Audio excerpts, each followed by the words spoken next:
Good evening, it's Christian Hermit, and I did find something of interest in this book. Lots of things of interest in the angels of light and the powers of darkness. This particular section is on angels and demons in the Eastern Orthodox spiritual tradition. But the section that I'm going to talk about or go through, read little bits and pieces, is those in the life of Saint Anthony. And in this little introduction that I won't go into much or at all, is that the angels weren't so much emphasized as being, angels of light, angels of darkness, as being what was in the battle.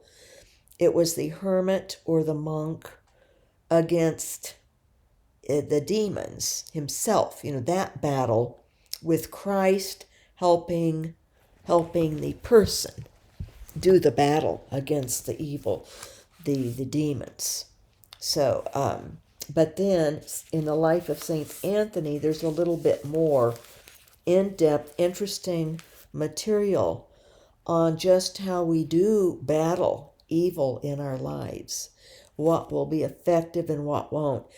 And this is, and this Anthony is the one that had so many followers, that so he's speaking more, or the author of all of this is referring more to how monks would handle, but it would be the same for a hermit, the same for a married person, the same for a widow and widower, or a single person, or youth, teenagers, children.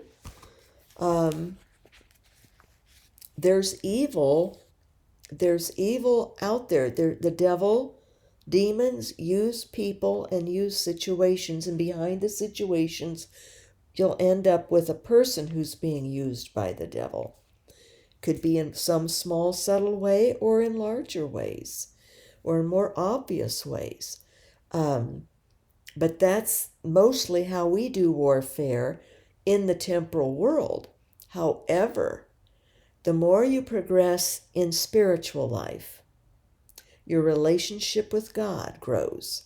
The devil will begin attacking yourself interiorly, then will start manifesting, but this is all explained in this. So it's good for us to understand how the demons operate, so that we can get rid of them, know how to handle it, and it will come out, that the best way is Christ. And Christ says, remain in my love. It all comes down to God is love.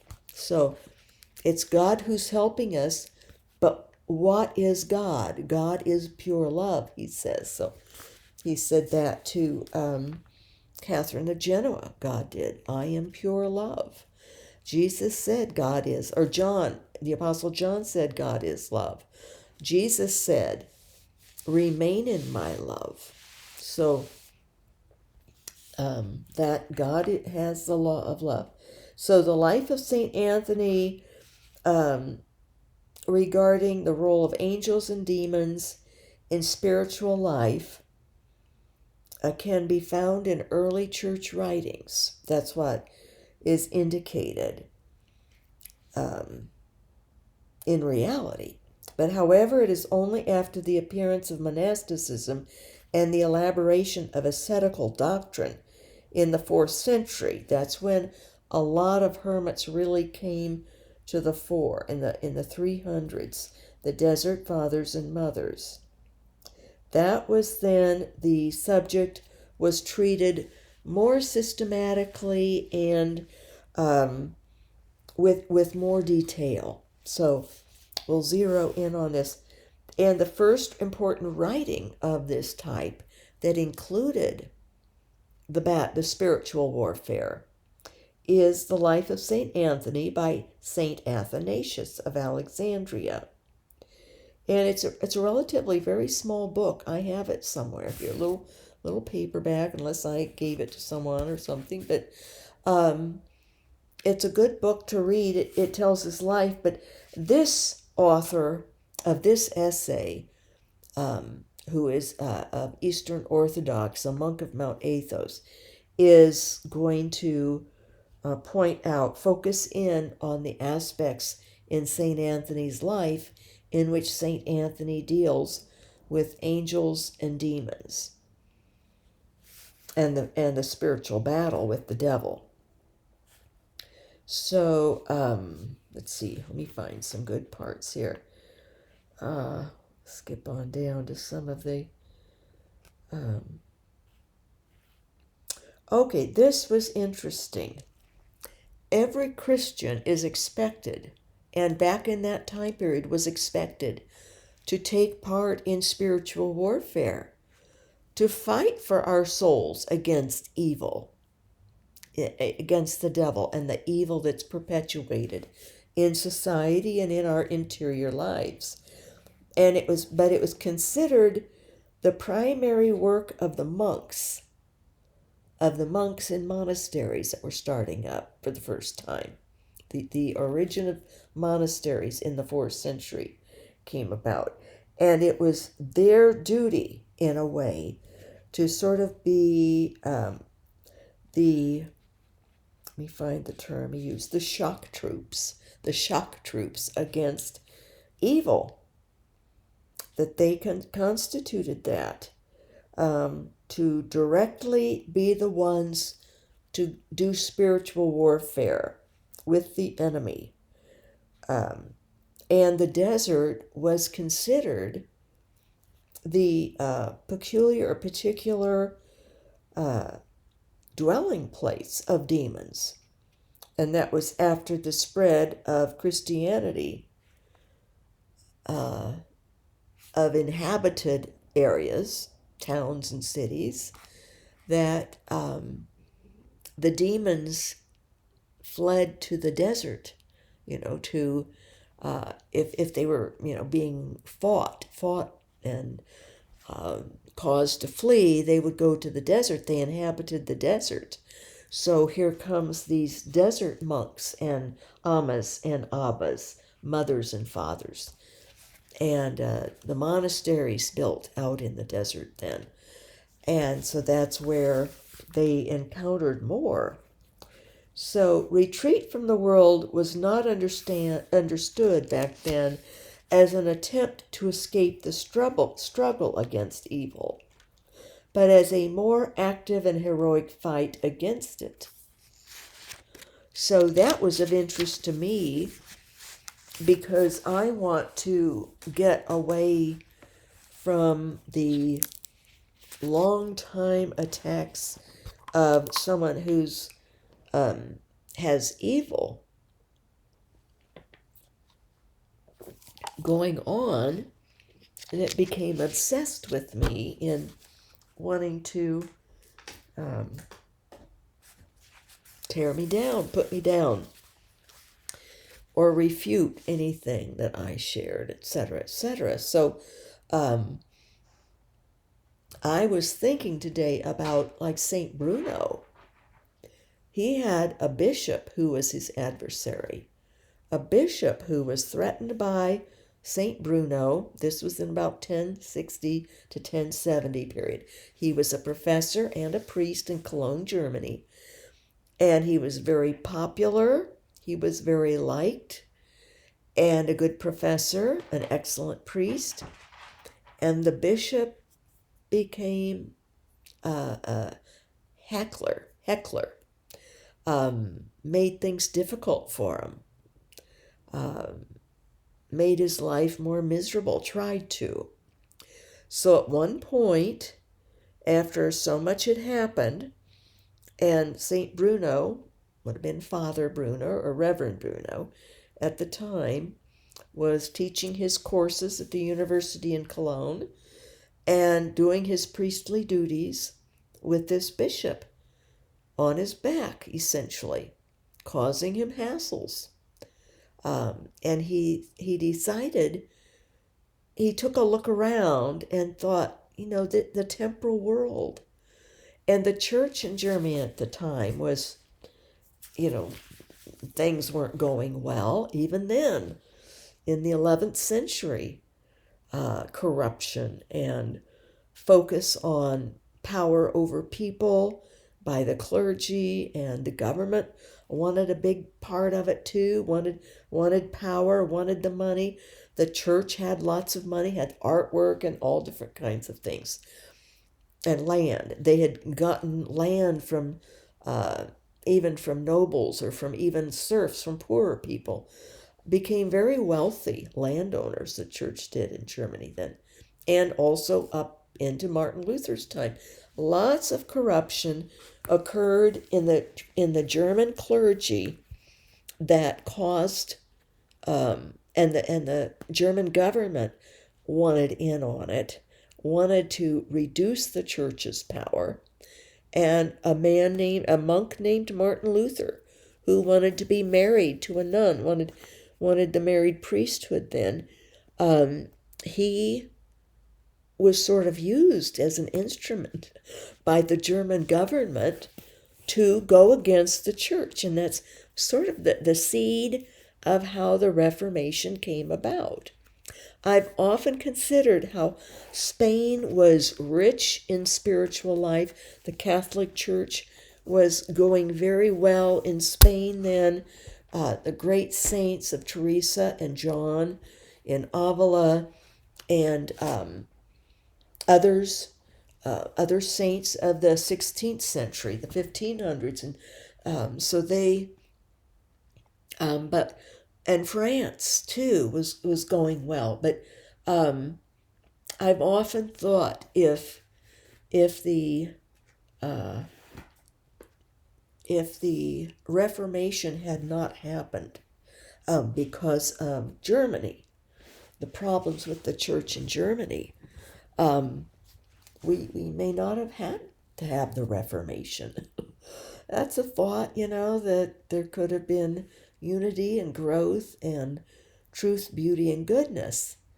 But instead, corruption that was foremost in one country caused the downfall, or a division in the church elsewhere. So Bruno, though, was on the edge of persecution and his life made more difficult, and he didn't want the distraction. He loved God. He wanted to be focused on God. He lived for truth, beauty, and goodness of God. He lived for God. And so he determined he was going to go out, far out, into the mountains, or wherever, as it turned out, he ended up going into southern France, around Lyon, and overwintered. He didn't go right away. It took a few years for Bruno to establish what he was going to do, to get away from the temporal church, the too much focus on the temporal in the church. And I want to clarify, I said something the other day, that we need to be aware and to stop ourselves from becoming obsessed or focused on the temporal Catholic world. I meant by that on externals that do not matter. Of course, we want to be in the church, but to focus on the spiritual aspects of church. And of course, we need to gather someplace. There'll be a building. There's a building. There's a mass. And the mass is worthy of focusing on. The mass. The mass is a stairway to heaven. The meaning of the mass, the spiritual depth of the mass in all of its components, leading up to and including the consecration, but not to ignore the rest of the mass. So see, it's a matter of our focus on the spiritual and on what God intends, not on externals, not on who gets to do what or who has this or that power, or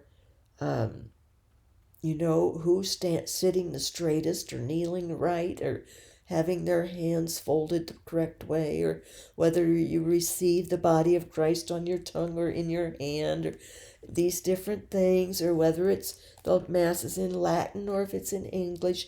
All these things that people get so sidetracked by and focus on and argue about, or leave and find some other church then that has a Tridentine Mass. I mean, it's fine if they want to, but that shouldn't be our focus.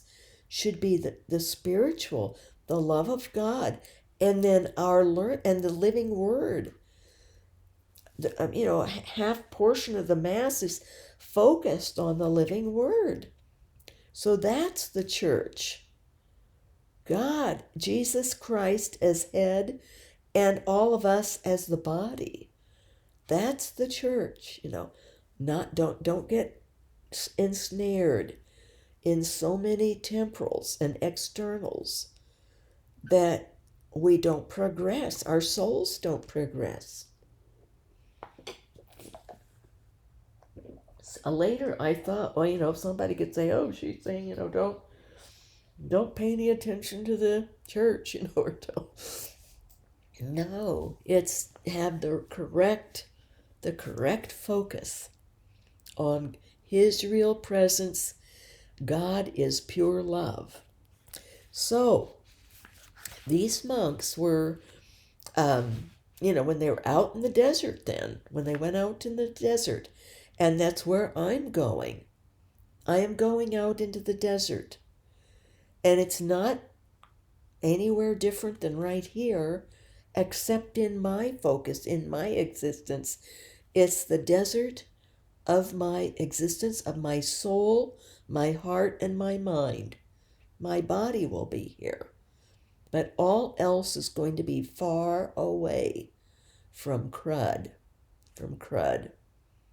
from temporal world crud, and that includes crud that comes with any evil that has infiltrated with bickering, basically, over or focusing on a canon law. That's temporal. The canon law is temporal. And yes, you can try to make a case that it is, something holy or whatever. It's not God. It's not God.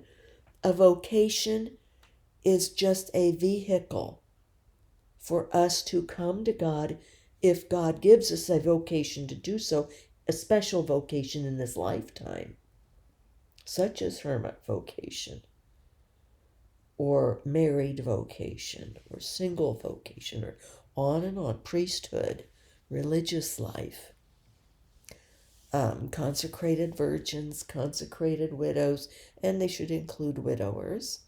And I don't think they have, but I mean, it was, so whatever, and lay people, that's a vocation. Is following God is the vocation, following Christ, that's our vocation. That's a path, and a holy one.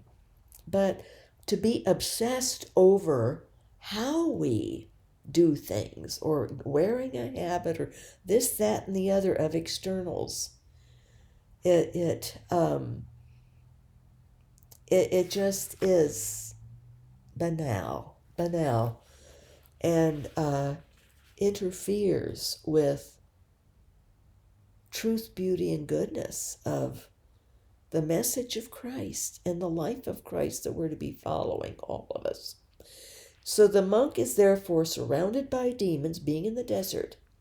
St. Anthony says to his disciples, "We have terrible and crafty foes, the evil spirits, and against them we must wrestle. Great is their number in the air around us, and they are never far from us." So, and then this author points out that in St. Anthony, the biography of St. Anthony by St. Athanasius, there are many descriptions of the means by which the demons tempt us. First, they try to turn aside, and this is not just for monks. I'll leave monk out. I'll just say what they do, because it applies to all of us. How a demon will tempt us. First, they try to turn us aside from the way of asceticism and suggest to us to leave whatever life we're living, whatever style of life, of religious life, even in our daily walk, our daily following of Christ, no matter what vocation we have. And by tempting us to leave the ascetic life, if we have started to do some paring away, working on our virtues and clearing out our vices, if we are starting to dispense with a lot of the temporal world stuff that can be a temptation, say we're starting to eat more humbly, we're starting to humble down. Asceticism is based on an overall humble lifestyle. If we've simplified, if we have started donating more to the poor, if we have done away with things we don't need and don't go shopping as much, whittle it down. If we start eating less or simpler food, not eating fancy and expensive, if we have pared down on eating out or driving through the fast food place a lot, that money adds up. But it's just the idea of making our lives less worldly and more focused on God. And the devil will try to work on that and try to tempt you away if you've started doing that. Increasing prayer time, reading the Bible every day. The devil will start messing with your mind while you're reading, and pretty soon you're realizing, oh, I'm thinking of other things. Well, who's causing that to happen? It's a demon. I'll just be, blank and just blunt about it and not go into the subtleties. But at root, it's the evil one that tries to distract us from holy reading. If you, instead of watching programs like God has worked this in me, I have lost any need to have help falling asleep by a British accent show or a detective show that had appeal to me, because the evil was always overcome in the end in these police shows. I don't need it. Instead, I'm reading, or I'm just laying here pondering God, trying to listen, praying for people. So, see that? The devil will want to tempt me from that. And we'll try to get in to do something regarding that. We have to just know it. It's a proven life for centuries. And this was written about back then, these steps that the devil will take. So there's many ways of asceticism that isn't just intangible things. It's if you're increasing your spiritual life, if you're relinquishing bad habits and giving up more of our selfishness and looking to God more for answers, say, and pray, asking God for help in this and that, leaning on God, depending on God, praising God more. All of that is asceticism in various forms. So, and increasing in those tactics, those habits, those good spiritual habits. So, that's the first thing to do. They try to do. And they try to get you off course and suggest, well, you don't need to be doing that. Relax, be normal. People will pull away from you if you're too religious and all that. You get all kinds of temptations from the demons. Afterwards, the demons begin to tempt us with various evil thoughts and fleshly desires. This truly happens. After I became Catholic, and really, it was like a second wave when I became more intense. After, when my husband left, I was more free to follow my heart of God, of loving God and reading scripture. I had these same kinds of attacks come. When I became Catholic, they happened all over again, but even more intensely. And you truly do. You'll start having these suggestions and these temptations of the flesh, of sexual desire, or of thoughts and yearnings that you may not have had for years. It can hit. The devil will try every which way. Then they try to frighten us by terrifying, fantastic apparitions. They'll have things appear in our dreams, or if we wake up suddenly and we see something, that frightens us, like a nightmare, like we're coming out of a nightmare, or it can happen when we're just, coming awake. The devil knows how to do the surprise element on us. But if the ascetic resists, if we resist all these temptations, and the devil sees himself thrust out of our hearts, he appears to us in human shape next. He starts coming in visual, what's called a corporeal vision, as a corporeal person, as a real corpus, a real human shape. So, at this point in time, all this fight is mainly spiritual. But the demons are real living beings, capable of even producing such material effects as, for instance, noise, which may be heard by other persons from outside. They are even able to cause grave physical injuries, such as wounds, to those tempted. Saint Anthony, for instance, was so pitilessly beaten by evil spirits in the beginning of his ascetic life that he was left as dead on the earth. He was found in this state by other persons the next morning. He declared that the torture had been so excessive that no blows inflicted by man could ever have caused him such torment. Demons also use various cunning arts in order to insinuate themselves into the confidence of the ascetic.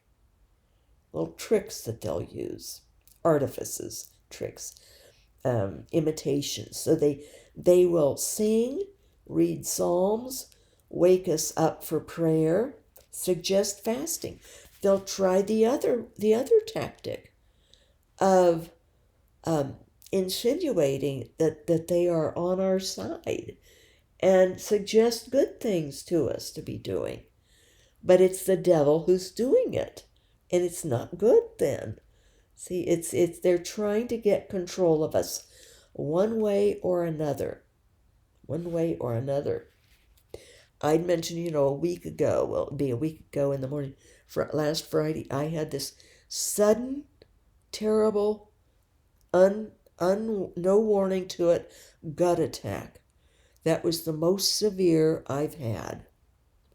And I've had bad ones where, people take me to the hospital, or they call EMS to take me. And because the pain would be so excruciating. And this time my two different neighbors wanted to call an ambulance. And the one said he would take me, but the other one wanted to call an ambulance. And I said no, because I knew that the ER, they couldn't do anything. I didn't even want to be moved. It was so excruciating. And I thought, no, I'm putting myself in the hands of God to get me through this. And I have pain meds here.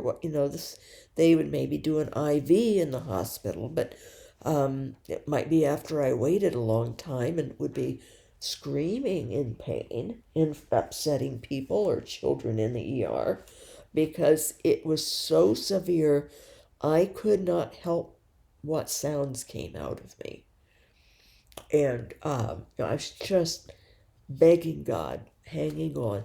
It was horrible. And I knew or thought, I really thought about that it was the devil whacking back at me because I had resolved I was getting away from this person who's been stalking and who has perpetuated bad for 17 years with me, who has detracted, not just detracted, but calumniated.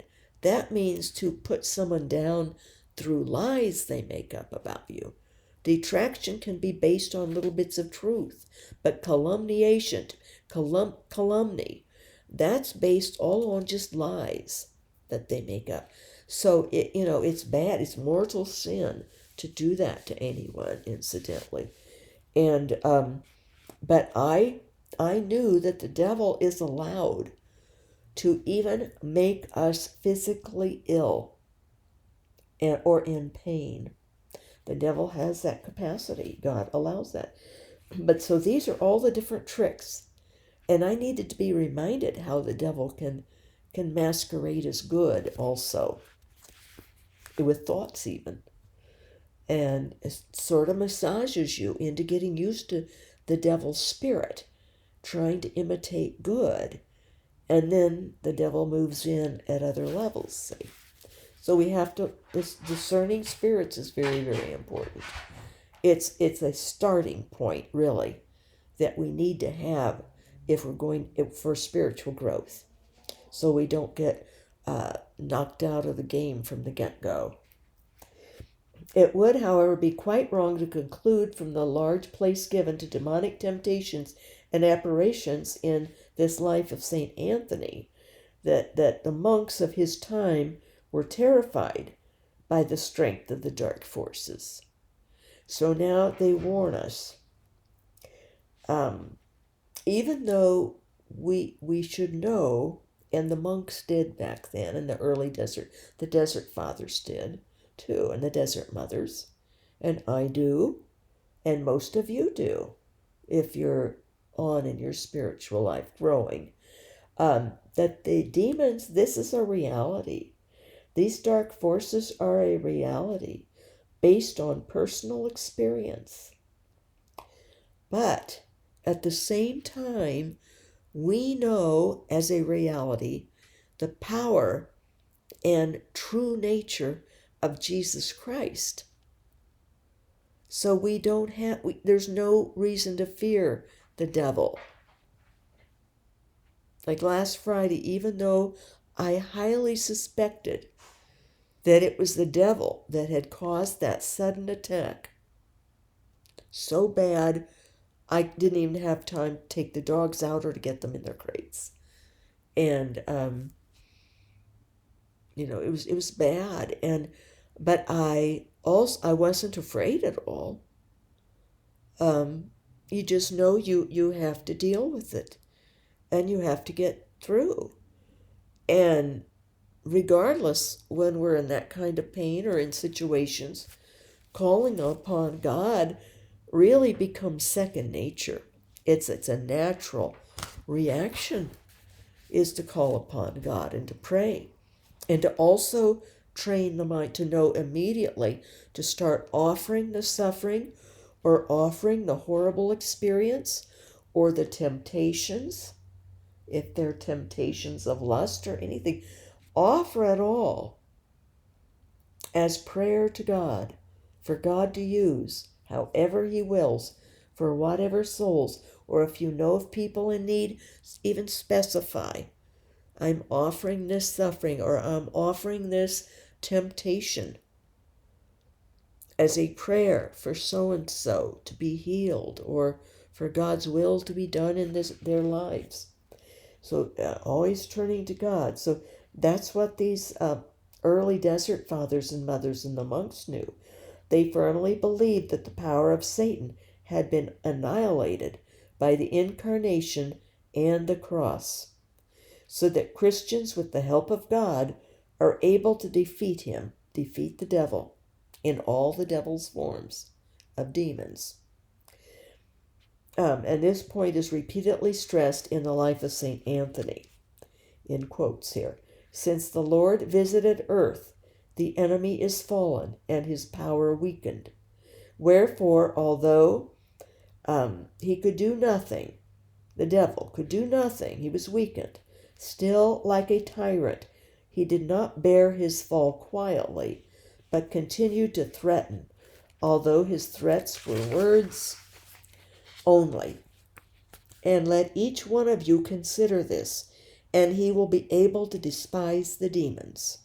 Just consider who came to earth, who was crucified, who gave power forever over Satan, and how Lucifer, the prince of darkness, chose. He was an angel of light before, but he chose.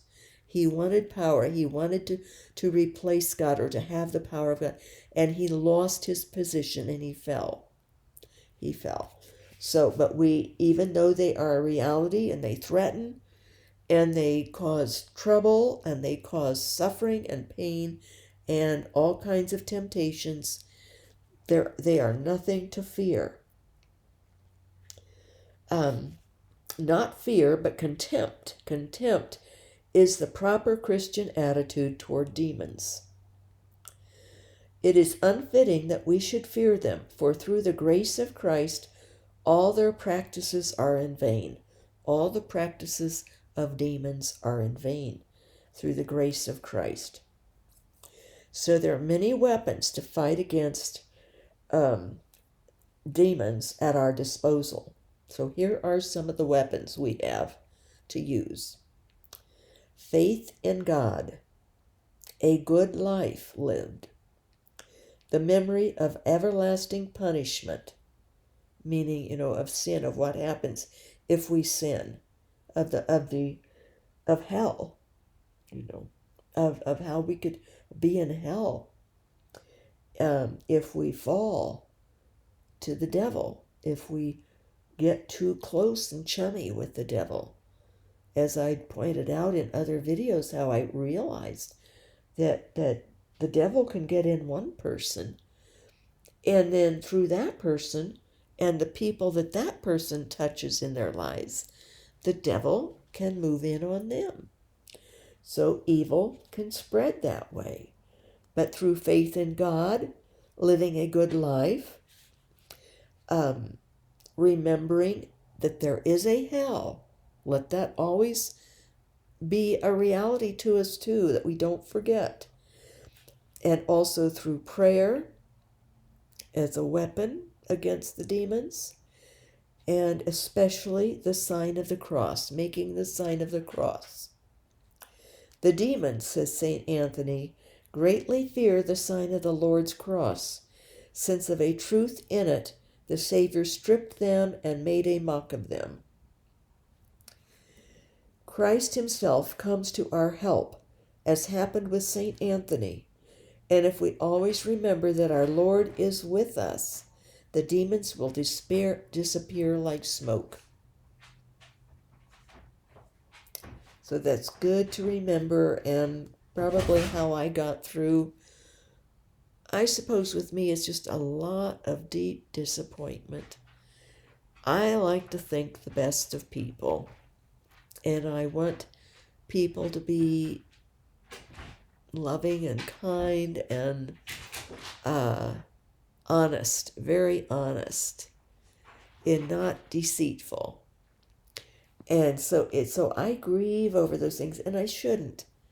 It's another ploy of the devil to try to suck me down, get me upset, and we can even get sort of frantic with suffering of wishing and hoping that lives would be led so honorably, so beautifully and honorably. And it's human nature. People make choices of how they're going to live. So we just have to go along and remember that our Lord is with us. And even the devil will visit us with sad thoughts, even with sad thoughts and grieving. We cannot allow it. It's the devil who's causing the grieving and the sadness that is imprisoning us to sadness. No, we have to turn always our hearts, our minds, our souls to Christ. Know that He is always with us, and the sadness will lift. The clouds will part, and peace and love and joy and the sadness will go away, and the good will come again. God will bring in and wrap us, and the Virgin Mary too will come and comfort us and embrace us tenderly, take care of us, and remind us that her Son is always with us. So, let me find anything else here. So I mentioned these different weapons to fight against evil, including that we always remember that our Lord is with us, and the demons will disappear like smoke, Anthony says. However, this incapacity of demons to assault Christians openly obliges them to use other sly and indirect tactics. See, we get the devil conquered in one way and know these different tactics to win over the devil, to conquer the devil. But the devil will try other sly tactics. So they appear in the shape of angels of light and deceive us by false visions. St. Anthony passes here to the question of the discernment of spirits. Discernment of spirits is very important. It is one of the most interesting parts of St. Anthony's spiritual doctrine. It also gives St. Anthony occasion to speak on the role of the good angels in spiritual life, like our guardian angel is a good angel. And St. Michael, etc., and Gabriel and Raphael, to distinguish the good angels from the evil ones. We have to learn to distinguish these angels because the devil can appear as an angel of light, and we have to know, is that truly an angel of light, or is that the devil appearing as an angel of light? So, we have to learn the discernment of spirits. Here, the demons, as Saint Anthony explained to his disciples, often appear as angels. They even assure us. They might even say we are angels. They'll look like angels, like what we ourselves envision an angel would look like, which can vary from person to person. They'll know what will work with each person. If someone needs an angel with wings, they'll appear as an angel with wings. If someone just needs an angel in like a white garment or a halo, they'll come like that. Very clever are the devils. The Christian, however, with the help of God, always with the help of God, we always keep God in us and us in God, abide in God. We distinguish with the help of God, without difficulty, the good apparition from the evil one by its effects on the soul, by how it leaves our soul, in what kind of condition. By the help of God, we can a good angel or the evil can be distinguished. The vision of the holy ones, of the holy angels, is not fraught with distraction, but it comes so quietly and gently that immediately joy, gladness, and courage arise in the soul. For the Lord, who is our joy, is with them. The Lord will be with the true angels. And the power of God the Father will be with the true angels. And the thoughts of the soul remain unruffled and undisturbed, so that enlightened as it were with rays, it beholds by itself those who appear.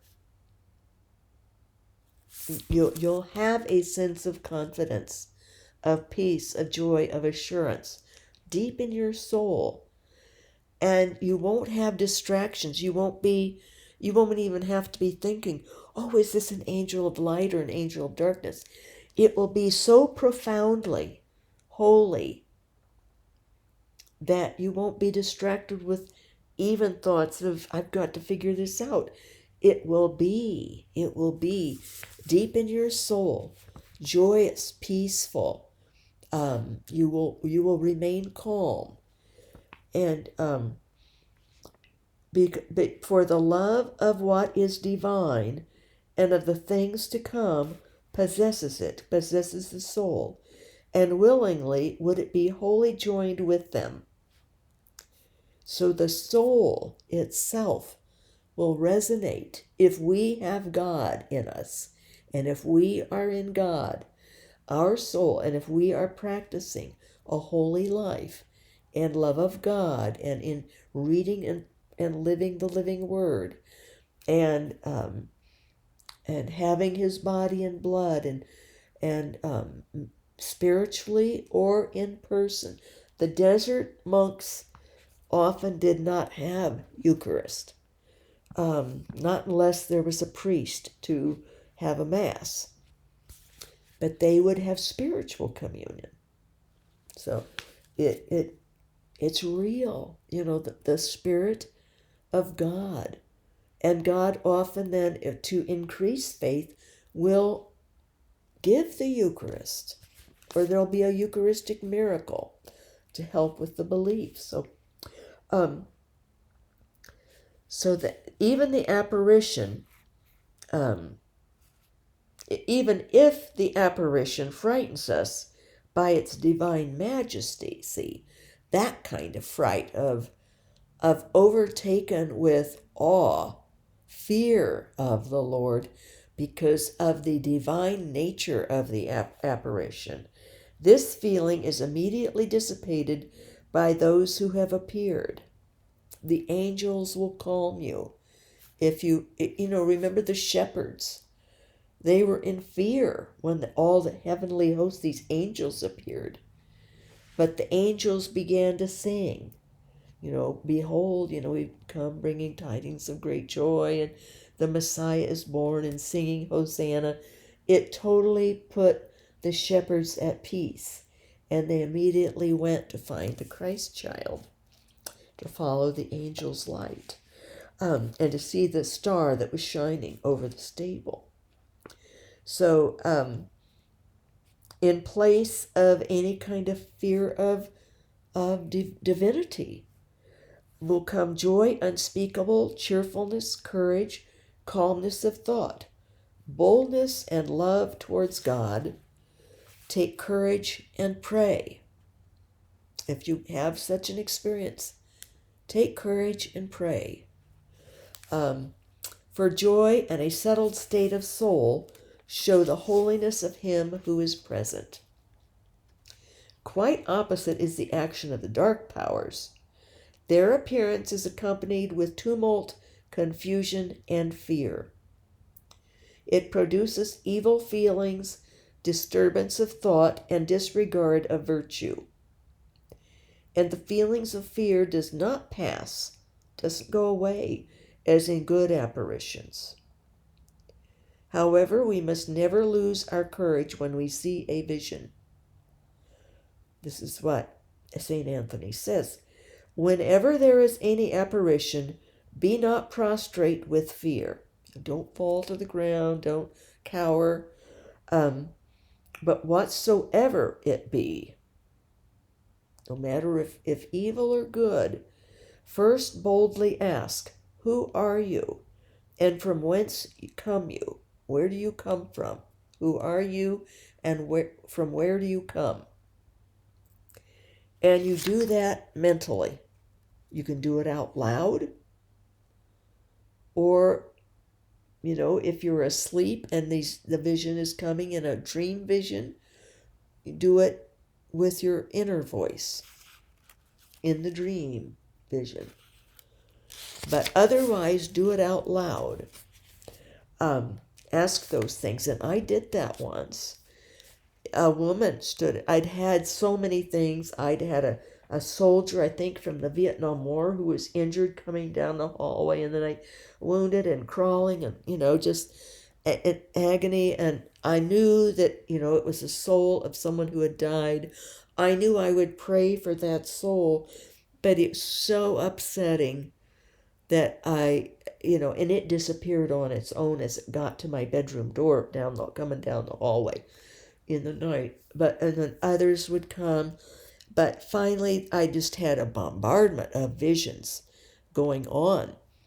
This was before I even was Catholic, but my soul had been opened up, my spiritual life. I was growing. I was becoming very ascetic in my spiritual, no one knew. At night, children were in bed, I would be reading my Bible and praying and talking with God and listening.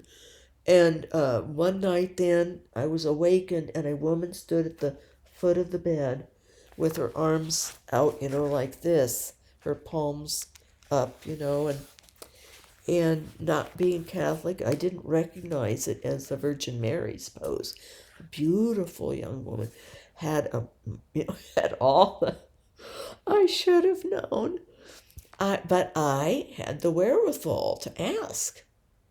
I said, "What is your name? Who are you?" And she said, "I am Marari." Well, I researched it. That's a form of Mary I think Taiwanese or something in Eastern Asia, Marari. And then I said, "Well, where are you from?" And I think she said from Sumatra. From Sumatra. And see, that fit because she had a face. Her face was beautiful, peaceful and calm and gentle. But she appeared in an Asian visage, Asian face features. And which the Virgin Mary has done. She's appeared, there's the Black Madonna. She will appear. At the time, I had been reading also Eastern religions, but Buddhism, trying to figure out what was wrong with me. Because I'd already been told, and Dr. H had verified that I had these rare spiritual gifts. And I couldn't find any answers from the Lutheran Church. I had asked some district bishop, and he sort of snapped at me. And the minister didn't have any ideas and thought I was a little cuckoo. And I tried to bring it up with, I think it was a woman friend, and she became worried that I was New Age. And I thought, well, this isn't working. So I was just trying to find answers. And then I also then started reading Catholic things, Teresa of Avila. And that's where I got more answers. But at the time, I was seeking. And so Mary came in a form that would be comfortable for me. But even so, I said, "I'm sorry." I said, "I'm so tired. There's just been too much. Please leave. Just please leave. I've had too many of these things." And she graciously, gently just left. She smiled at me and left. It wasn't an open mouth smile. It was just a very pleasant smile, very understanding. Took compassion on me. So I knew she was wonderful. And then after I became Catholic, and even with the name Marari, when it's in Mary, I thought that it had to be Mary, but I was confused as to why she had the Asian appearance. I wasn't familiar enough with Mary and Mary visions or apparitions. of how Mary is so loving and gentle that she'll come to us in a way that won't at all frighten us and will be comfortable for us. And she knew I was this Protestant young woman and hadn't, I think maybe I had Teresa of Avila, hadn't, if I'd read it, I hadn't gotten far in it.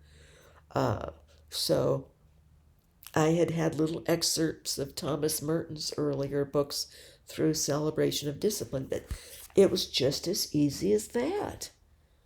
I was worn out. I was inundated with visions, corporeal ones, bodies coming and standing, like my grandmother. I mean, I knew my grandmother, so I didn't tell her to leave, but these other ones had been more upsetting and distressing, even though I knew, like the soldier, that his soul needed prayers. He obviously had been killed in Vietnam, and who knows, maybe it was this one from my high school I was still in junior high, but he was the first one from our town who was killed.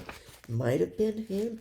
It was night, and I was just stunned, and he was so injured and sort of crawling and half trying to get up, crawl, and to give me the message, that he'd been killed in I'm sure it was Vietnam. I'm sure had that inner assurance. See, you will have an inner assurance with these things. And I knew it wasn't evil. I knew he needed help. But I had the message, and I was just grateful when he disappeared, because it was really upsetting, very upsetting. I had to get up in the morning and get the children up, get the baby changed his diapers and dressed and dropped off at his daycare, and he was just 2 then, and it was just girls off to school and me drive a half hour to my teaching and all these things going on in the night. So you can speak to them and stuff. Sorry for my digressions.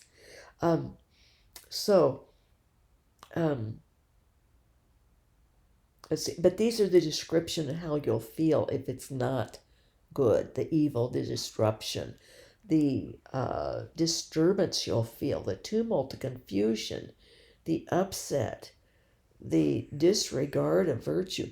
See, that's how I was having with what this other person writes. And the aspect that the person's just calling the shots, unsupervised. No one's given the person permission. No bishop has. Her own diocese isn't supervising her. And see, I find it just very distressing and upsetting.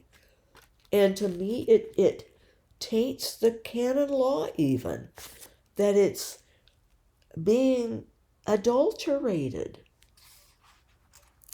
being things made up about it and spoken as if it's how it is, by some kind of authority that is beyond just a person who happens to be canonically approved, but not in compliance with the parts by her diocese's obligations are not happening. So so that kind of stuff, that's distressing and disturbing.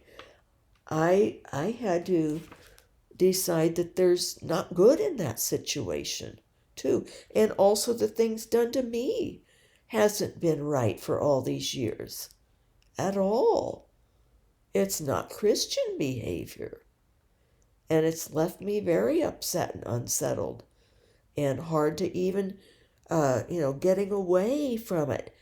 I want to, but the person never stops. So I've had to just totally cut off everything. Not even, I won't ever look at her site again. You should be able to look at another hermit site and hope to be edified and to be given truthful, honest, and humble information. So that's how you can discern in your daily life in situations. You don't have my situation, but you have others. Maybe even one of your own children is maybe consistently showing signs of misbehavior that isn't good, and you can realize that a problem's developing, and you can get the person to therapy, and also, maybe to have some counseling by a priest or a minister too, but in with a clinical psychologist to try to nip any kind of personality disorders in the bud. So we discern the behaviors and the words and the actions of those around us. In addition to, because the devil can get into people, but in addition to within our spiritual lives, visions and things that happen. They're specifically talking right now about the visions and things, but these are the signs to look for when there's evil. And he does mention, Anthony, that all the fight is mainly spiritual, but the demons, remember, are real living beings and what they're all capable of. So,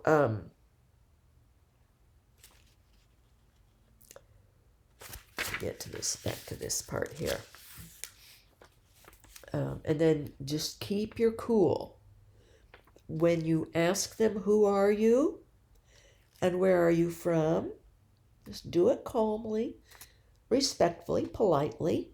If it's an angel of light, they won't be offended that you asked. Mary was not at all offended that I asked her. And she was very forthcoming and understanding in answering me. And she was not offended when I asked her to leave, that I just couldn't take any more. I wouldn't have had I known for it was Mary right there and then. I wouldn't have asked her to leave. And I wish that I hadn't, because although she didn't speak, I know she was there to comfort me and to tell me that she had brought peace to my home, that she was there, that she had brought her grace and her peace and her blessing.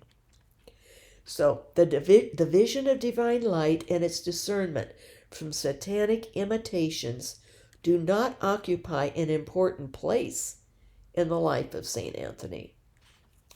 Indications of this theme can, however, be found. Thus St. Anthony relates how the demons once came in darkness, bearing the appearance of a light, and said to him, "We are come to give thee a light, Anthony." But Anthony closed his eyes and prayed, and immediately the light of the wicked ones was quenched. So Anthony tested that. Closed his eyes, so it was a physical light that the demons gave him, physical light beaming in. And said those words to him, and he closed his eyes and prayed to God, prayed to Jesus.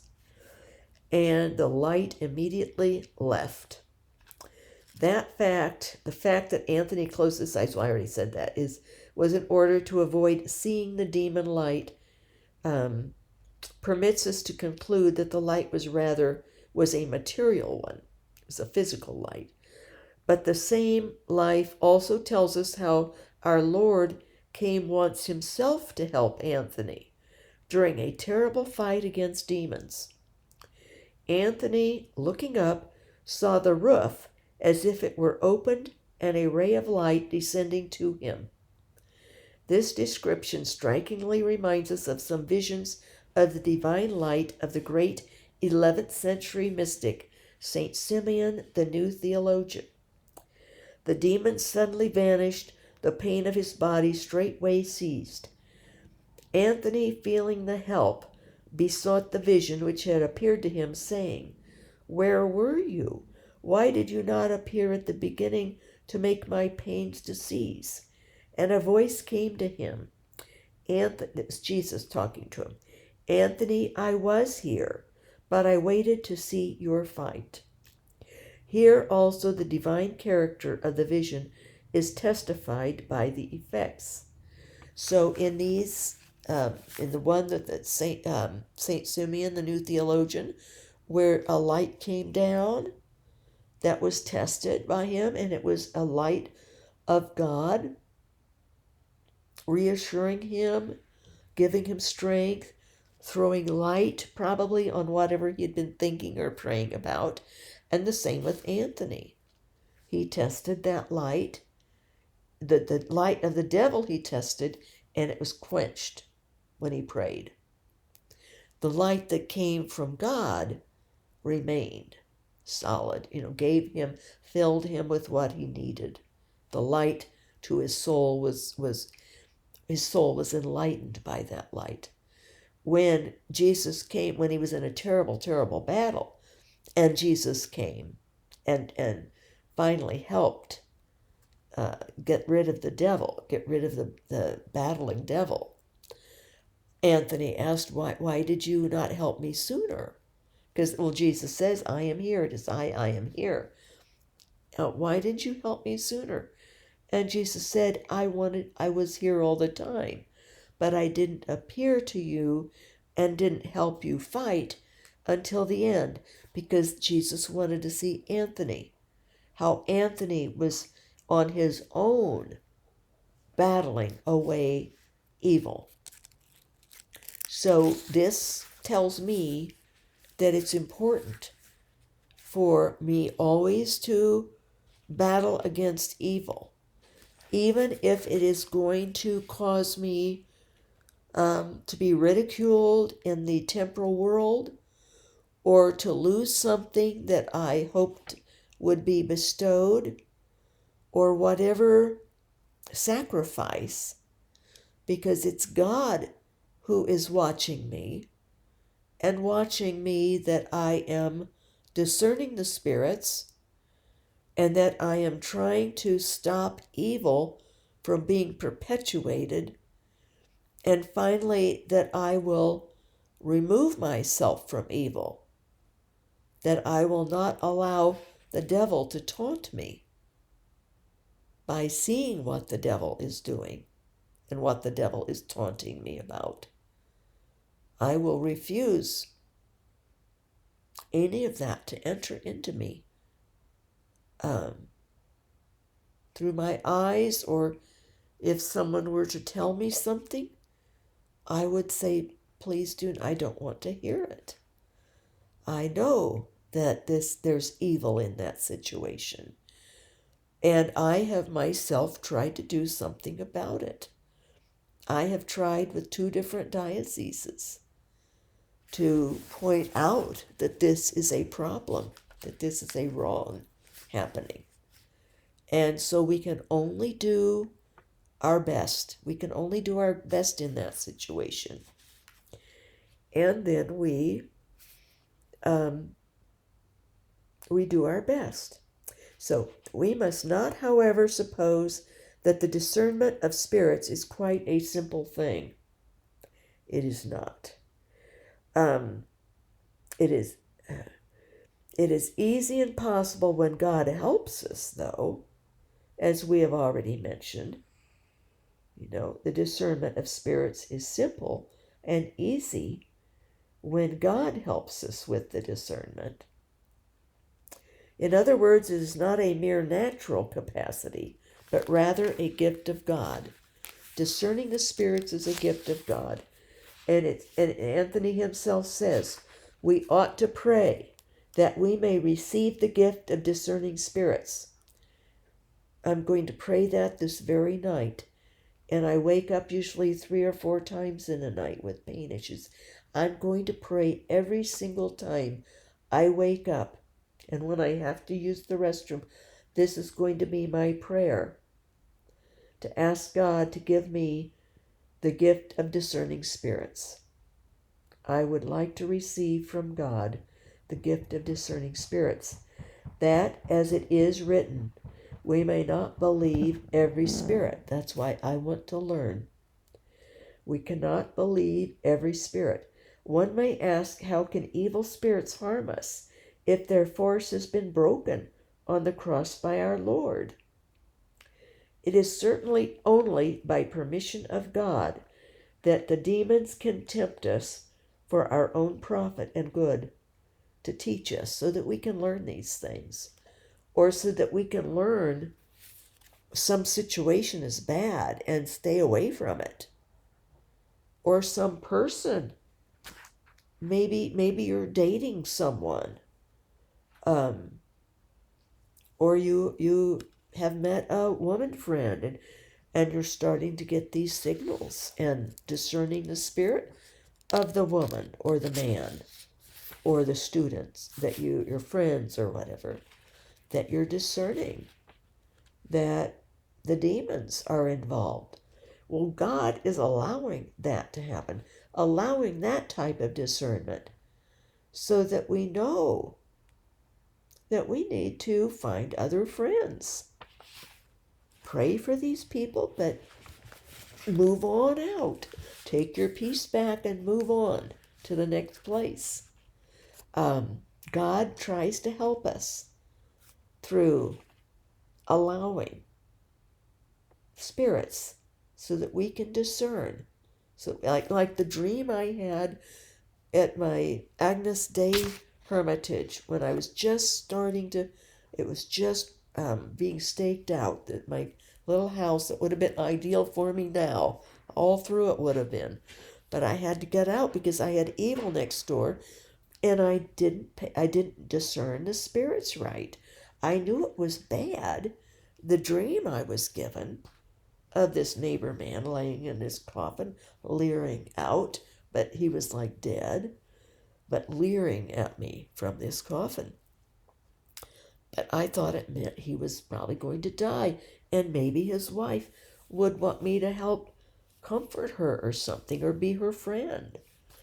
I didn't realize the adult son lived with them, but no, it was a warning. These people are evil. Discern that they are evil. It's not too late. Get out of the house project. Don't move there. Duh me. That was a big lesson I had to learn. I'm telling you, it was a hard lesson.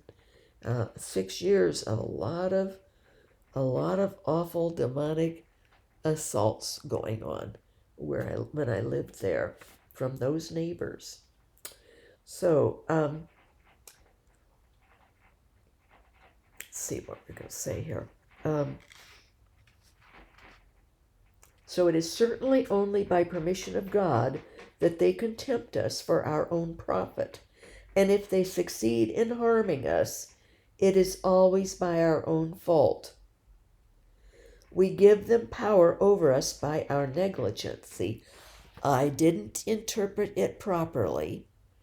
Then when my eldest daughter said, after it was not even a year, that more terrible, such bad terrible happened, that they had gotten other people, strangers even, it was getting death threat letters, and oh my goodness. So because of something they'd gotten in the newspaper under a Jeers and Cheers column, that the young girl editor put the story in without calling me to see if it was even true. It was terrible. And of course, this newspaper had a big bank of lawyers, and my son at the time was with CBS, and he had CBS lawyers he consulted. But my oldest daughter wanted me to sue and take him to court, and move and get out. And I had been so broke, and I knew how hard. I grew up as my parents' daughter. I saw how hard they worked, saved their money, sacrificed, and how my mother on her deathbed told me, "You've had a horrible life, very hard life. This money, that you're part of this, of the inheritance." My sisters and I was split evenly. My parents had that set up evenly, which was right. And she said, "This money's for you. I want you to have a better life, and your dad wants it too." He was already deceased. and all I could think of was losing 30 to 40,000, or probably more, with the market had crashed. It was 2000, just was at the cusp of 2008, at the end of 2007, and in the winter, and to move then, uh, I would have lost $40,000, $50,000. Even be even more. I'd have to discount it because people weren't buying then. Interest rates were high, and so I hung in. I said, "Oh no, they'll stop. They'll stop." But they'd been doing things since the summer before, but no, they never did. I had to get a protective order, and then I put up trees initially to create a border so they couldn't stalk me. Oh, it was terrible what they were doing. I couldn't even go out without her cursing at me, and the man would stand there and leer, and he kept trying to see into my bedroom windows, which he didn't succeed. But I mean, I put a huge tree and just blocked the heck out of his deck from looking over into my window. They had all kinds of view elsewhere, but I had a wall of trees on my property to protect me. And they had all the rest. They could look, and their deck was up high. They could see plenty. But anyway, it was. But see, had I just done what my eldest daughter had said and lost the money, because I ended up having to sell, and I lost then, I think more even. And I had already gone ahead and just enjoyed and fully developed the gardens, and had learned to try to live with it. I mean, granted, when she'd say shoot your gun over at her, I would come inside, but duh, at least I wasn't that stupid. But no, it was my fault that I was harmed by those demoniac people. They caused me all kinds of upset. They'd have a big light beaming at night, and it just illuminated the bedroom, even with shades. And, it was just a horrific way to live. But I used it as prayer for people. At least I did that.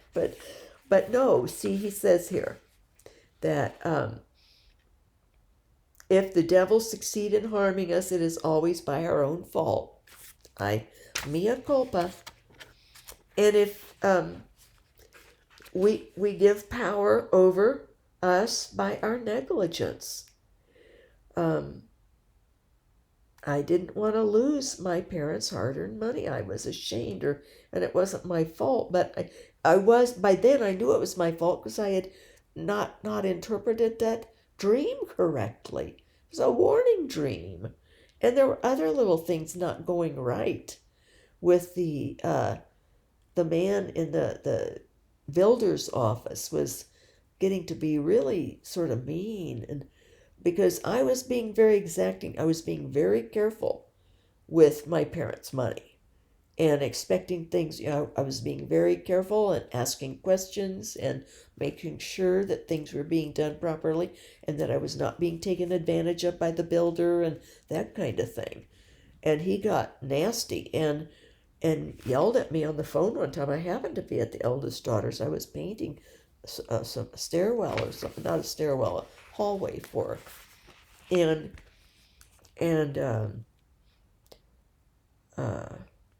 she was expecting the baby, and she overheard, and she says, "Mom," she says, this doesn't sound good." She says, don't do it. That doesn't sound good. That man shouldn't talk to you like that.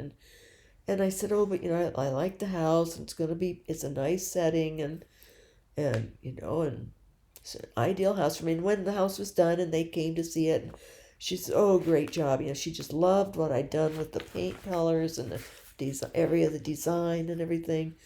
But then all hell broke loose. So, but I did regret, so many tears were shed in that house. At the night especially, just the fear factor and all. So Satan himself recognizes this aspect of how it can be our own negligence, or that he is allowed to harm us because God is using something good in it by that too, though. So he appears to Anthony and acknowledges his weakness. The devil acknowledges his own weakness. He protests, however, against the charge that it is he who tempts the monks. I am not he who troubles them, says he, but they trouble themselves, for I am become weakened. Such is briefly the doctrine of St. Athanasius's Life of St. Anthony on the part of the invisible powers in spiritual life. Anthony has a lively feeling of the reality of dark forces and of their constant interventions. They tempt men rather from outside by means of various apparitions, etc., although they are able to inspire bad thoughts and sinful feelings. However, their strength was crushed decisively by the cross, so that a Christian should not fear them at all. There is much youthful optimism in this early writing of victorious Christianity, which later generations could not always entirely share. It is only incidentally that the good angels are mentioned in the life. He only mentions it in a minor way of the good angels. But this is very important for us to know, and this is another reason why I really like to go back to the first 3 or 4 centuries of books that I read, because they're more pure, they're closer to the time of Christ, and they have a reality of the spiritual life. It hasn't been talked over by, just all the devil made me do it, or no, that person's paying too much attention to the devil. It's not a matter of paying, obsessing over them or giving them extra power by knowing about them. It's to wise up and to learn how to deal with them so that you don't make the kinds of mistakes I repeatedly make by being so trusting, or by naivete or wishful thinking, or somehow thinking I can help make things better, or help a person who's got the devil in them, that I can somehow. No, that's their battle. We can pray, we can try, but not for long, because as I've said, it makes it all the harder on you when you get away from a person who's overtaken that, or dealing in that manner, that then the devil is all the more angry and doing things trying to keep us involved. Last night, I was tricked by the devil. Just that fast, tricked by something this person did, and it was atrocious. Just really took gall to take that kind of authority to make up something else, and I fell to the devil in the person. Not the person's not the devil. Person isn't. It's that the devil is using that poor person. So we have compassion for these people, but it's not good to be ensnared also. That's my stupidity. That's my flawed naivete or misreading, not discerning the spirits properly and not knowing enough. So here I am learning. Another important document for the story of monasticism and spirituality dates from the 4th century, the various lives of Saint Pachomius. They give us rich and interesting material concerning demonic forces. In general lines, however, it does not differ much from the data we find in the life of St. Anthony. Therefore, we shall quote here only one passage which gives directions for the discernment of true and false visions. According to Pachomius, or else it's Pachomius, but I think probably Pachomius, true visions capture the consciousness entirely by their holiness, so that no thought of doubt can arise in us. We are so caught by the holiness, we are so captured by the true vision's holiness that no doubt can even find room to arise in us. The slightest doubt is already a sign that the apparition is a demonic one. See, I had doubts, but I didn't know this information then. I will say, living next door to those people, I learned so much about demon warfare. And if you ever have a voodoo put in your yard, the bishop told me, put holy water on it and burn it. And then say, holy water the ashes again and bury them. So if you have, and they did crystals, and I did the same with those. Found as many as I could that they'd thrown in, cursing me, trying to curse me.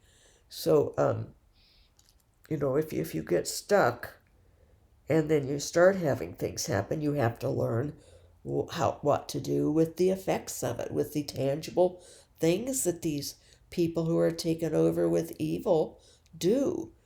And all the while, remember, keep compassion for the people who are taken over by evil and pray for them. That's a defense also against the evil.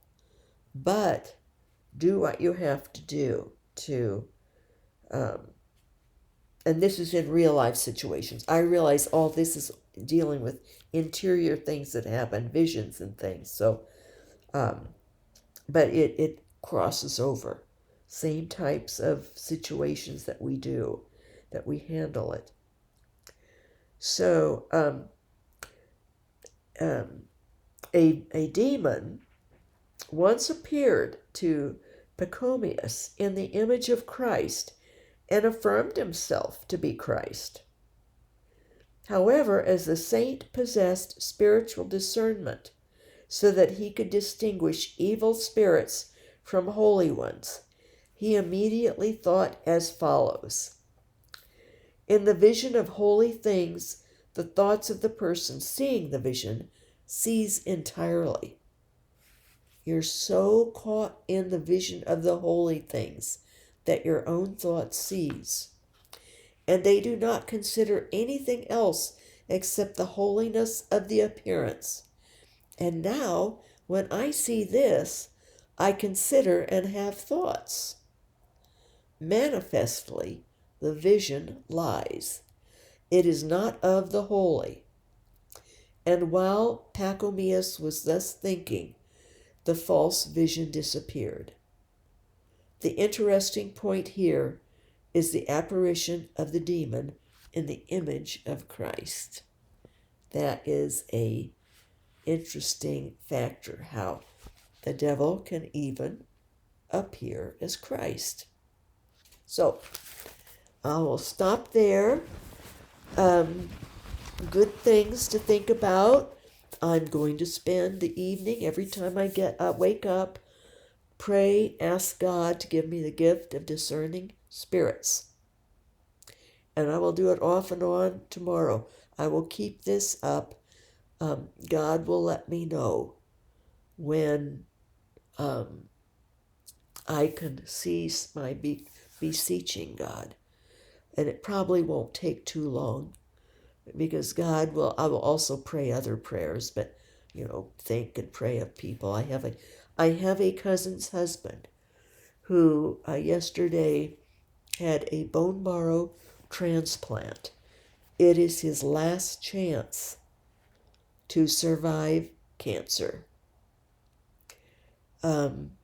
My cousin was very young when her mother died from breast cancer, and it affected her greatly. So when she got older and married this wonderful man, they're both very devout Catholic people, and they have a farm and they raise cattle, and Ellie has just loved all that. And she had a rabbit named one after her mom.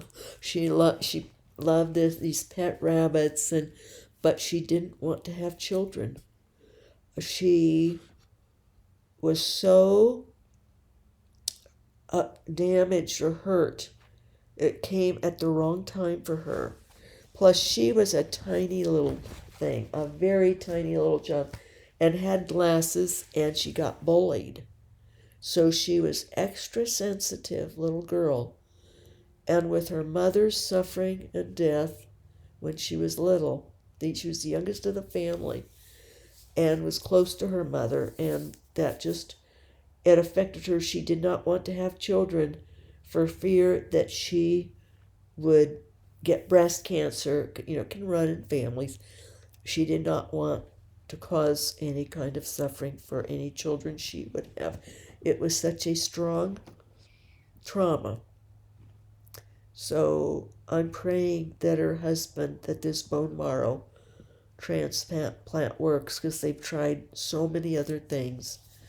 Because I just really don't want to see her without her husband. They're much younger than me. She was the youngest grandchild of my grandmother, and so that's my prayer. And please pray for Tony and Ellie, and that this bone marrow transplant is successful, and that he can live a few more years. And she's just a lovely person, and she was in charge of a large university's Catholic center. She was the priest's assistant elsewhere. So anyway, I'm going to pray for discernment of spirits. It will certainly give me more confidence and to know what to do and how to handle things.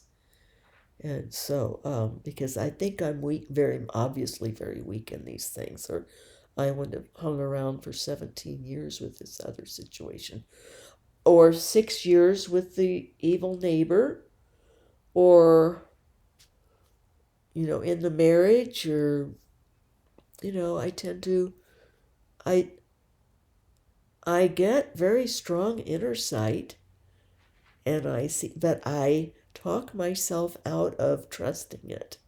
And that's an offense against God. If he gives you a spiritual gift and you have mystical gifts, and then you lack the confidence to use them and to be courageous with them.